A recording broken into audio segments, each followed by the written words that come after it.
오늘 다 함께 볼 말씀은 요한복음 5장 1절부터 9절까지의 말씀입니다. 요한복음 5장 1절부터 9절까지 말씀입니다. 저와 여러분 한 절씩 교독하도록 하겠습니다. 그 후에 유대인의 명절이 되어 예수께서 예루살렘에 올라가시니라.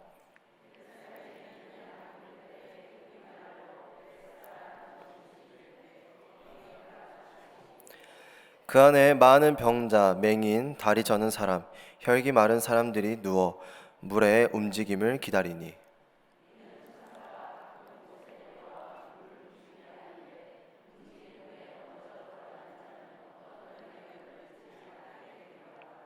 거기 38해 된 병자가 있더라.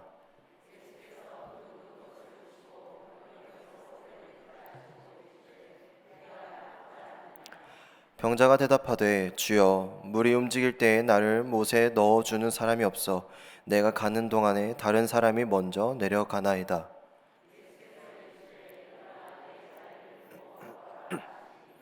다시 읽겠습니다. 그 사람이 곧 나아서 자리를 들고 걸어가니라. 이날은 안식일이니. 아멘.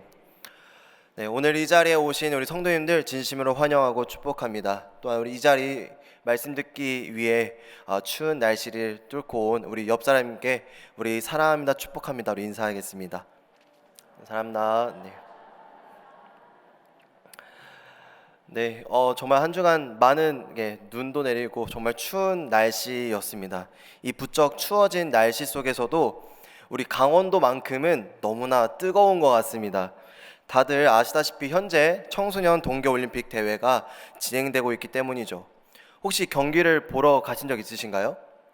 경기를 보시면 정말 그 추운 날씨 속에서 진행되는 동계 스포츠임에도 불구하고 그 경기장에는 그 추위를 녹일 수 있는 정말 그 뜨거운 열기만 가득한 것 같습니다. 정말 그 뜨거운 열기 속에서 우리 선수들은 바로 경쟁을 펼치고 있습니다. 경쟁이라는 단어, 이 경쟁이라는 단어의 뜻을 보면은 사전에 이렇게 나와 있습니다. 같은 목적에 대하여 이기거나 앞서려고 서로 겨루다. 우리 선수들은 메달이라는 목표를 가지고 서로 이기고자, 서로 앞서고자, 서로 다투며 겨루고 있는 것입니다. 그 메달을 쟁취하는 자와 쟁취하지 못하는 자, 그렇게 희비가 엇갈리게 됩니다. 그 기쁨과 슬픔이 공존하는 그 장소이죠. 경기 시작 전에는 경쟁이 없기에 서로 선수들 간의 이야기도 나누고 격려의 말도 나누지만 경쟁이 시작되면 언제 그랬냐는 듯 차가운 공기만이 남아있는 그 시합 경기장입니다. 이와 같이 경제 속 가운데는 기쁨과 슬픔을 우리가 느끼게 됩니다. 그렇다면 이러한 대회에서만 우리가 경쟁을 펼치느냐? 그렇지 않죠. 우리 삶 속에서도 경쟁을 펼치게 됩니다. 몇 년 전 유명했던 스카이캐슬 그 드라마 내용을 보면은 그 아이들의 입시를 위해서 부모님들 간의 경쟁 또한 아이들 간의 경쟁이 이루어지기도 합니다.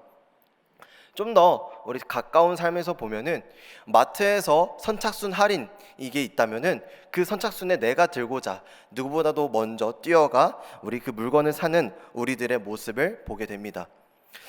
경쟁을 펼치기 위해서는 내가 남을 이길 수 있겠다, 그런 희망을 가질 때만 우리가 경쟁을 펼칠 수가 있습니다. 내가 남을 이길 수 있다는 희망이 없다면 우리는 그 경쟁 의욕이 뚝 떨어지게 됩니다. 그리고 또한 경쟁을 하게 되면 남에게 관심을 가졌던 것이 점점 멀어지고 오직 나 하나에게만 관심을 갖게 됩니다. 그렇다면 우리는 삶 속에서 꼭 경쟁을 펼쳐야만 하는 것일까요? 삶 속에서 경쟁 없이는 안 되는 것일까요? 오늘 다 함께 1절 말씀을 다 같이 읽도록 하겠습니다. 시작. 그 후에 유대인의 명절이 되어 예수께서 예루살렘에 올라가시니라. 1절 말씀에서 예수님께서 유대인의 명절이 되어 가시게 된 그 장소 바로 예루살렘입니다. 1절을 통해서 예수님께서 가신 그 장소와 때를 나타내게 됩니다. 그 이스라엘 백성들이 명절이 되면 예루살렘에 올라간다는 그것은 우리가 너무나 잘 알고 있는 것입니다. 유대인의 명절 잘 아시다시피 유월절, 오순절, 초막절 이러한 때에는 제사를 드리기 위해 우리가 흠없는 그 제물을 가지고 올라가게 됩니다. 그 양문에 들어가게 되죠. 2절 말씀을 보니 양문 곁에 연못이 있다고 합니다. 그 연못의 이름은 바로 베데스다. 뜻은 자비의 집, 또한 구원의 샘물이라고 불리는 베데스다 연못이 있습니다. 그 연못에도 사람들이 모여 있는데요. 3절 말씀 다 같이 읽겠습니다. 시작. 그 안에 많은 병자, 맹인, 다리 저는 사람, 혈기 마른 사람들이 누워. 네, 그 베데스다 주위에는 병자, 그러니까 맹인, 다리 저은 사람, 혈기 마른 사람들이 있었다고 합니다. 그 사람들은 누구냐? 바로 생사의 갈림길이 있는 사람들입니다. 단순히 많이 있다. 얼만큼 많이 있냐? 이 원어의 뜻을 보니까 군중, 한 무리, 정말 많은 사람들이 모여 있었다고 합니다. 다 아픈 사람들, 난치병인 사람들, 생사의 갈림길에 선 사람들이 바로 베데스다 그 주위에 모여 있었던 것이죠. 그 사람들은 육체적 그 아픔도 있지만 사람들에게 많은 외면을 받은 사람들입니다. 나의 그 육체적 고통으로도 아프고 힘든데 많은 사람들에게 외면을 받았기에 사람들이 자신들을 외면시했기 때문에 내면도 상처가 가득한 사람들입니다. 그 사람들이 베데스다에 모여 있었는데 그 이유는 바로 이러했습니다. 물의 움직임을 기다리니 이는 천사가 가끔 못에 내려와 물을 움직이게 하는데 움직인 후에 먼저 들어가는 자는 어떤 병에 걸렸든지 낫게 됨이러라. 이러한 소문이 난 것입니다. 물의 움직임이 있을 때에, 이 물의 움직임이 있을 때에 바로 천사가 물을 움직이는 것이라 생각을 하고 이때 뛰어든 사람, 바로 먼저 들어가는 자, 그 자가 어떤 질병이든지 낫게 된다. 낫게 된다면 낫게 된다는 소문을 들은 것입니다. 이 성경 말씀을 보면 낫게 된 사람이 있었는지 그 정확한 건 없지만 소문으로 사람들이 듣고 모이게 된 것입니다. 그래서 그 베데스다에 한 사람, 두 사람, 점점 많은 사람들이 모이게 된 것이고 그런 소문이 퍼지면 퍼질수록 내 가족도 이곳에 먼저 뛰어들게 되면 낫지 않을까 하며 내 가족도 이 베데스다의 못에 이렇게 같이 데리고 왔을 것입니다. 그렇게 많은 사람들이 모여 군중이 된 그 베데스다 그 못에 있는 얼마나 긴장감이 가득했을까요? 언제 물의 움직임이 일어날지도 모르고 또한 그 물의 움직임이 일어났다고 해서 내가 먼저가 될 수 있을까 하며 서로 견제하고 서로 그 긴장감 가운데 있는 그 베데스다 못. 아무리 서로 아픔을 위로해 준다고 해서 아픔을 이야기해주고 서로 격려해주고 공감해준다 한들 그 물의 움직임이 일어났을 때 언제 그랬냐는 듯, 언제 우리가 함께였냐는 듯 내 개인이 내 스스로가 중요하게, 나만 중요하게 그 발악하는 그 모습만 가득한 베데스다 못이었을 것입니다. 그 베데스다의 못, 긴장감이 가득한 그 베데스다의 연못은 보면 우리들의 모습도 잘 보일 수 있습니다. 우리가 이들과 같이 우리가 몸이 아픈 사람은 아니겠지만 우리들의 내면을 바라보면 우리 마음이 성한 사람이 있냐는 것입니다. 우리 병자보다 더 내면을 아파하며 더 그 아픔을 앓고 살아가고 있을 것입니다. 안 아픈 사람은 어디 있으며 다 아픈 사람으로 가득하죠. 근데 다들 아픈 마음을 갖고 살아가지만 문제는 헛된 소문을 믿는 것입니다. 그 물의 움직임을 보고 먼저 들어가는 사람이 낫게 된다는 그 소문처럼 우리들도 우리의 마음을 낫게 하고자 세상 사람들이 퍼뜨린 그 소문에 휘둘려 내가 그 먼저 사람이 되겠다고, 내가 그 첫 사람이 되겠다고 발악하는 우리들의 모습과 동일하다 볼 수 있습니다. 우리는 그 소문을 갖고 내가 맨 첫 사람이 되면 과연 무엇을 얻을 수 있을까요? 내가 대체 무엇을 얻고자, 내가 무엇을 바라보기에, 무엇을 원하기에 남들을 짓밟으면서까지 맨 처음 사람이 되고자 하는 것일까요? 또한 내가 무심코 붙잡고 있는 세상의 소문은 무엇일까요?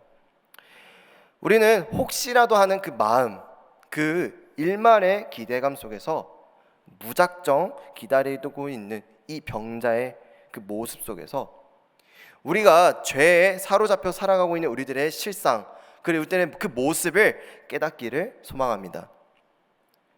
우리 스스로 아무것도 하지 못합니다.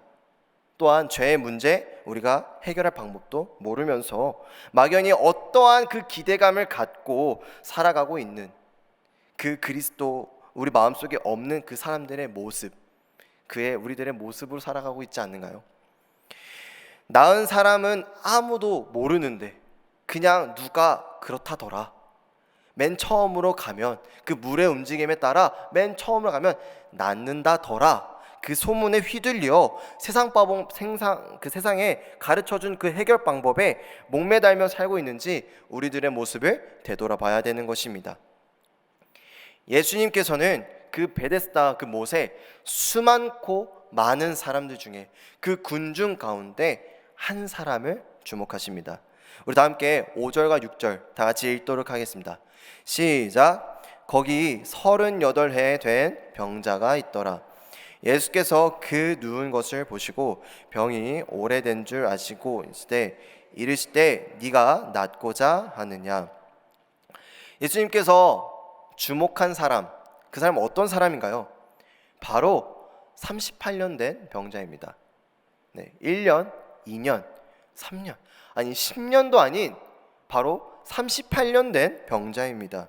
예수님께서 그 사신 인생보다도 긴 세월을 질병을 앓고 온 38년 된 병자인 것입니다.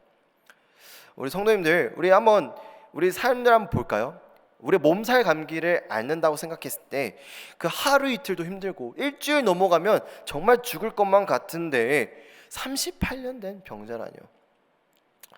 단순히 몸살 감기와 같은 그런 작은 질병이 아닌 정말 그 생사의 갈림길에 그 질병을 38년 동안, 그 38년 동안 알아온 그 사람입니다.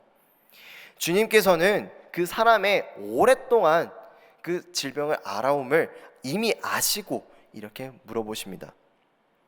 네가 낫고자 하느냐? 네가 낫고자 하느냐? 네가 낫고자 하느냐? 사랑하는 성도 여러분, 여러분이 이 38년 된 병자를 본다면 뭐라고 말씀하시겠습니까? 우리가 그 병자를 본다면 뭐라고 이야기하시겠습니까? 우리는 이미 소문 들었겠죠. 베데스다의 못에 가면은 제일 먼저 가는 자, 물의 움직임에 따라 먼저 가는 자는 질병을 낫게 된다더라. 혹시 그 제일 먼저 가고 싶으신가요? 도움이 필요하신가요? 하고 묻는 것이 가장 일반적인 질문일 것입니다. 근데 하지만 예수님께서는 그 질병에, 그 38년 된 그 질병을 겪은 자에게 이렇게 이야기하십니다. 네가 낫고자 하느냐? 이 질문을 조금 더 정확하게 보면 네가 낫고자 하는 것을 원하고 있느냐? 네가 낫고자 하는 것을 원하고 있느냐?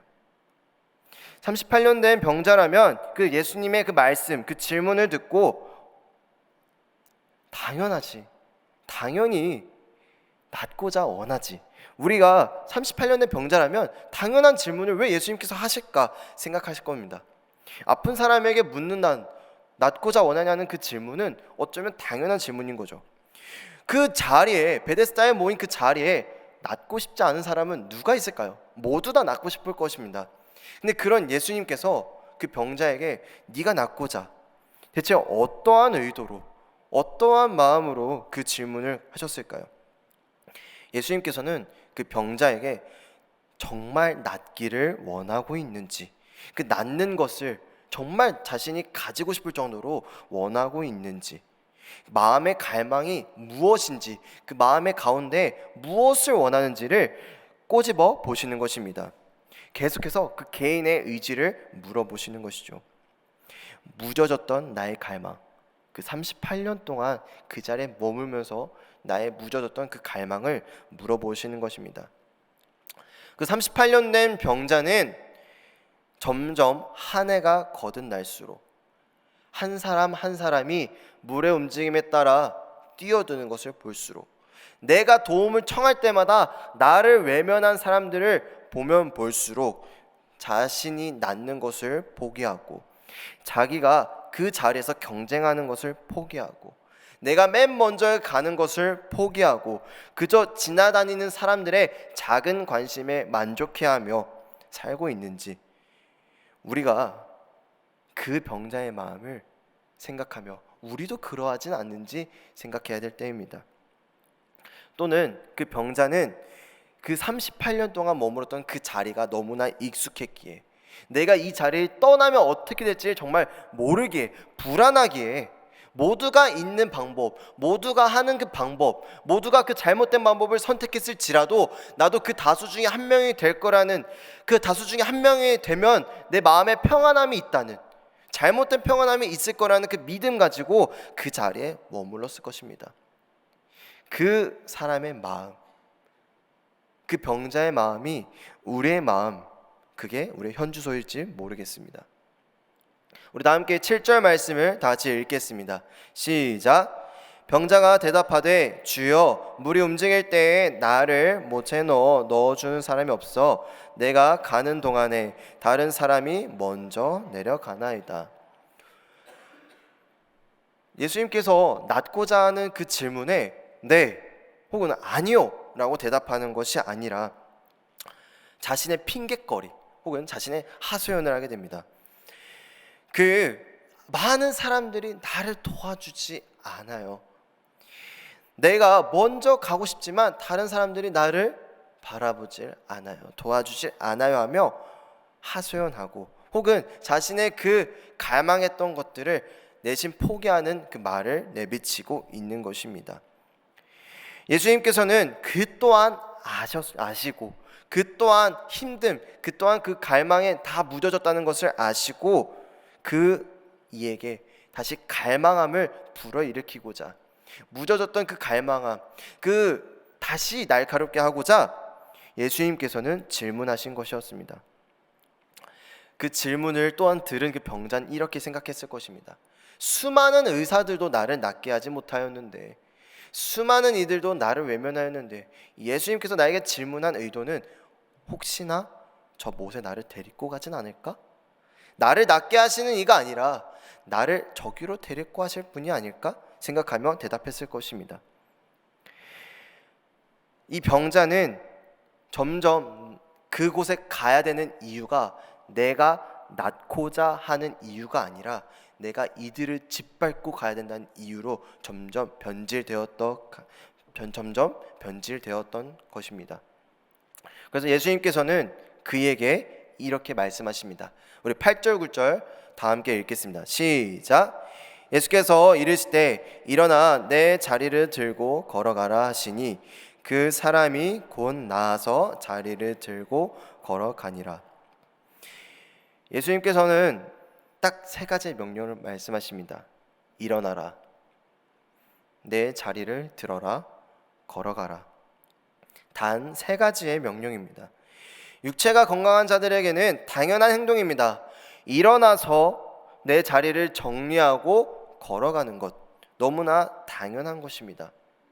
하지만 그 병자에게는 당연하지 않은 것이죠. 그 예수님의 그 말씀에, 그 명령에 그 병자는 순종하여 행하였습니다. 이 병자는 어떻게 되었나요?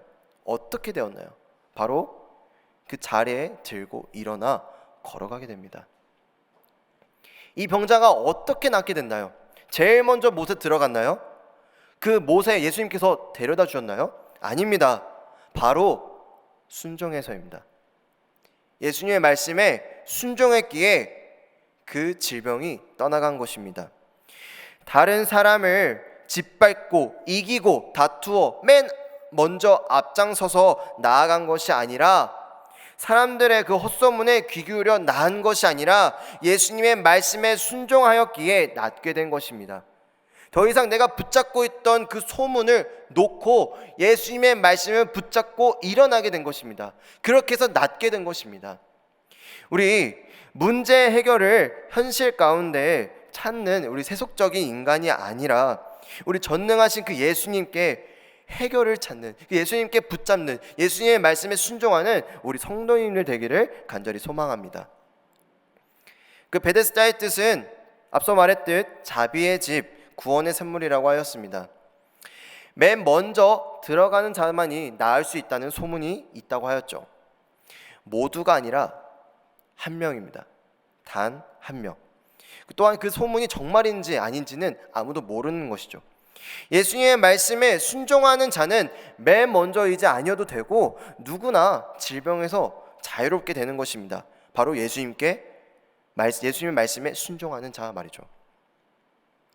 사랑하는 성도 여러분, 세상이 말하는 그 소문에 귀 기울여 내 마음이 흔들리는 것이 아니라, 나의 아픔이 더욱더 심화되고 아파하는 것이 아니라, 나의 모든 문제를 해결해 주시는 그 예수님의 말씀에 귀 기울이며 붙잡고 나아가는 우리 성도인들 되기를 간절히 소망합니다. 남들을 짓밟는 것이 아니라 우리 모두가 함께 나아갈 수 있는 그 예수님의, 우리 모든 성도님들이 하나가 되어, 우리 강릉중앙교회가 하나가 되어 나아가기를 소망합니다.